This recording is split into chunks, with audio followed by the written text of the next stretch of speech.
Hello दोस्तों, स्वागत है आप सभी का मेरे इस यूट्यूब चैनल में।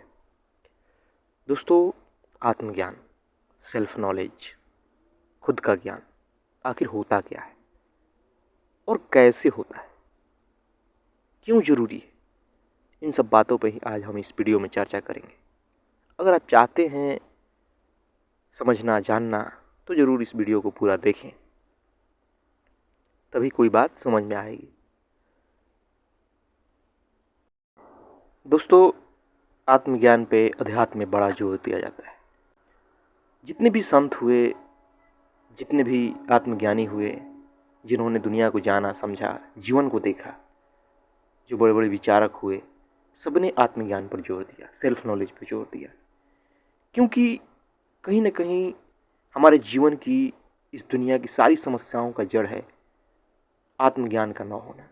हमें अपने बारे में ही जानकारी न होना। हम जो कुछ भी अपने बारे में जानते हैं, समझते हैं, जो कुछ भी हमने अपने आप को मान रखा है, वो सब संसार के कारण है, समाज के कारण है। जो भी हमारी कंडीशनिंग हो जाती है, जो भी हमारे मन पे संस्कार पड़ जाते हैं बचपन से, वही सब तो हम खुद को मानते हैं। हमारी जाति, धर्म, हमारा जो पहचान है, हर कुछ, सब कुछ सिर्फ बाहरी संस्कारों के कारण है, बाहरी कंडीशनिंग के कारण है, और कुछ नहीं। और उसी पहचान को हम जीवन भर ढोते रहते हैं। उसी पहचान के अनुसार हम किसी से व्यवहार करते हैं, उसी पहचान के अनुसार हमारे रिश्ते नाते होते हैं। हमारा सारा का सारा कर्म उस झूठी पहचान पर निर्भर हो जाता है। फिर दुख नहीं मिलेगा तो क्या मिलेगा, और इसलिए हमारे जीवन में उलझन भी बना रहता है। हमें कोई मार्ग दिखाई नहीं देता। इसलिए ज्ञानियों ने जोर दिया कि स्वयं को जानो। अध्यात्म बार बार इस बात पे जोर देता है कि स्वयं पे जानो। वो ईश्वर की बात नहीं करता, परमात्मा की बात नहीं करता। वो कहता है कि तुम तो हो, तुम्हारी समस्या का जड़ तुम हो। पहले खुद को तो जान लो, तुम हो क्या। और दुर्भाग्य की बात है कि इस आत्मज्ञान की कहीं बात नहीं होती हमारी शिक्षा पद्धति में। बचपन से ही हमें कभी इस बात के बारे में बताया ही नहीं जाता, न समझाया जाता है। दोस्तों, अगर आदमी की परवरिश सही से हो, उसे दुनिया का झूठ दिखा दिया जाए, जो कुछ भी उसने दुनिया में मान रखा है, तो निश्चित व्यक्ति स्वयं को जान लेगा। लेकिन वो चीज़ नहीं होने के कारण हम जीवन भर अज्ञानता में ही भटकते रहते हैं। तो चलिए जानते हैं कि आखिर हम आत्मज्ञान कैसे प्राप्त कर सकते हैं, हम कैसे स्वयं को जान सकते हैं। दोस्तों, स्वयं को जानने के लिए तो सबसे मुझे अच्छा विधि लगता है वो है नेति नेति का, जो उपनिषदों में कहा गया है। क्योंकि आज के ज़माने में किसी के प्रति भक्ति रख के, श्रद्धा रख के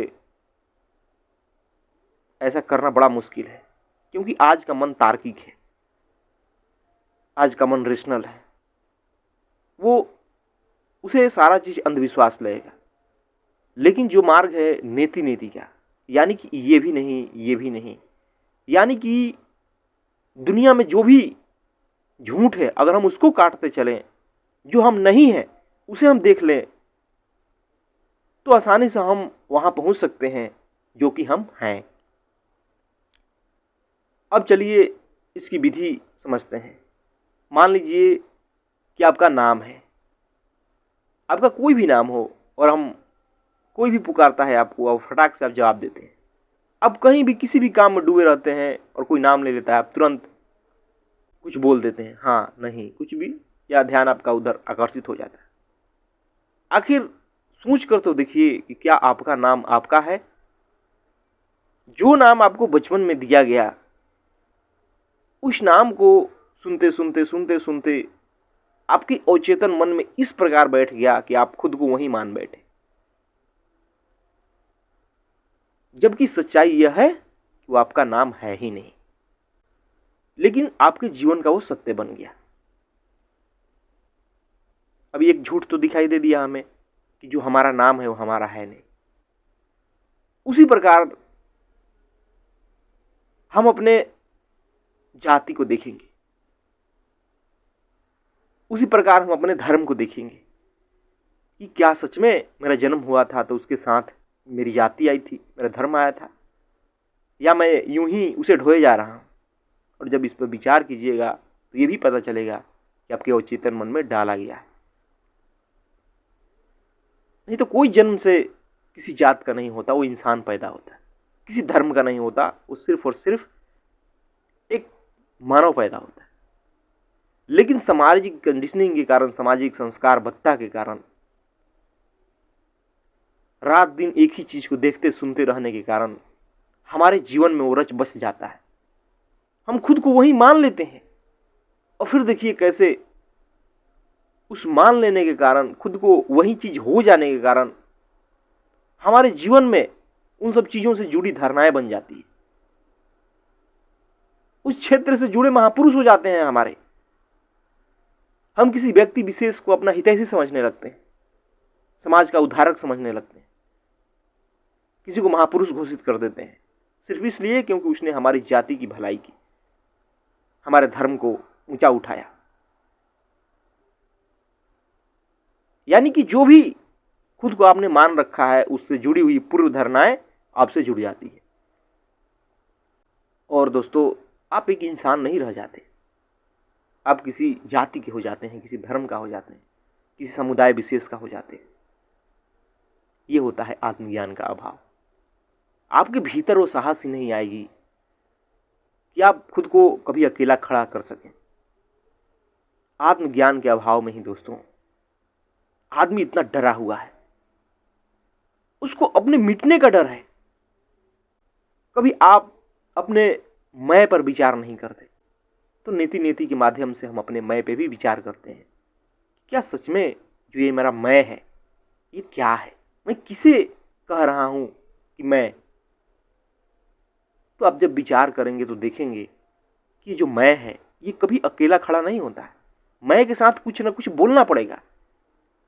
मेरा घर, मेरी खानदान, मेरी जाति, मेरा धर्म, मेरा कपड़ा, मेरे पैसे, मेरा समाज, मेरा राज्य, मेरा देश। अगर मैं के साथ कुछ जोड़ा ना जाए तो बड़ा असुविधा हो जाएगी। किसी से कहा जाए कि तुम कौन हो, तो तुरंत बोलेगा कि मैं फलाना, डॉक्टर, इंजीनियर, या कुछ भी जाति के नाम रख के कुछ भी कह सकता है। लेकिन वो अपनी पहचान यूं नहीं बता पाएगा कि मैं कहना हुआ कि कुछ उसके साथ जोड़ना पड़ेगा। इससे साबित होता है कि मैं कभी अकेला खड़ा नहीं होता है।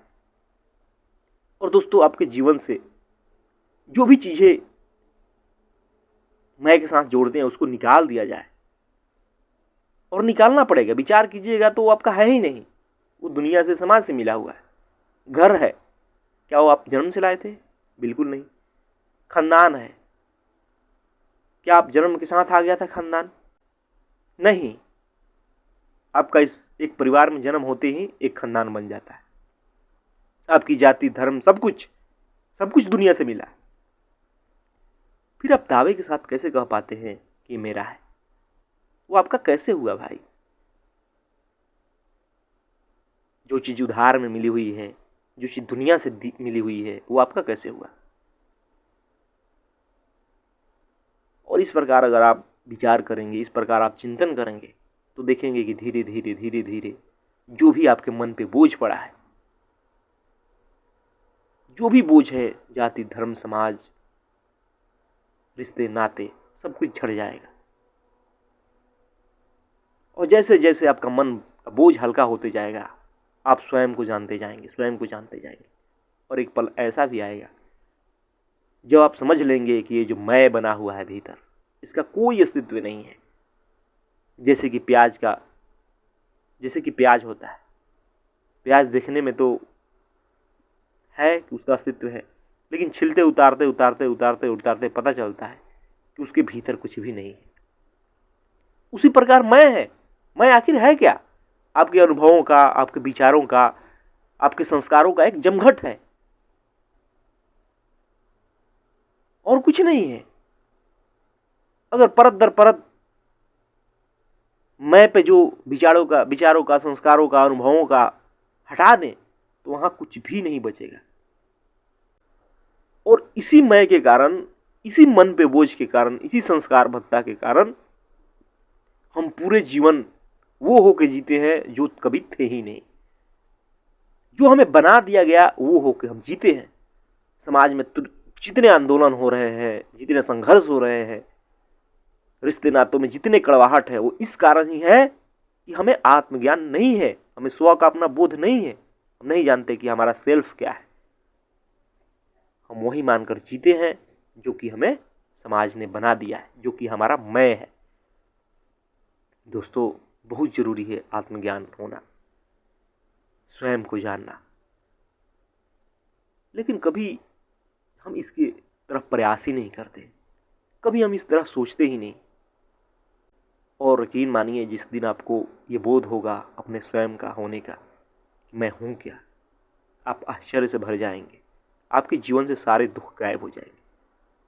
आपकी सोचने का, दुनिया को देखने का नजरिया ही बदल जाएगा। आपके जीवन में वो बल होगा कि आप यकीन नहीं करिएगा। आप सब समझ जाएंगे कि सत्य क्या होता है, आत्मा क्या होती है, ईश्वर क्या होता है। आपके भीतर से डर गायब हो जाएगा। अभी तो आपका पूरा जीवन डर से संचालित होता है। कई प्रकार के डर आपके जीवन में भरे पड़े हैं, लेकिन आत्मज्ञान सारे डरों से मुक्ति दे देता है। क्योंकि आप जान जाते हैं कि जो डर है वो सिर्फ झूठ के कारण है, वरना डरने की कोई बात ही नहीं। आपका कोई कुछ बिगाड़ ही नहीं सकता। बिगाड़ा उसी का जाता है जो दुनिया से लिया हुआ है, जो दुनिया ने बनाया है, उसी को मिटाया जा सकता है। जो सदा से है, जो हमेशा से है, सनातन है, उस पर क्या आँच आएगी। तो जानिए, स्वयं को जानिए अध्यात्म के द्वारा। उस व्यक्तियों को सुनिए जो आत्मज्ञानी है। उन व्यक्तियों को सुनिए जो आपके सच्चे राह दिखाते हों, जो आपको इस दुनिया का झूठ बताते हों, आपका झूठ बताते हों। पढ़िए, अध्ययन कीजिए। इन सबसे बहुत मदद मिलती है स्वयं को जानने के बारे में। धन्यवाद दोस्तों।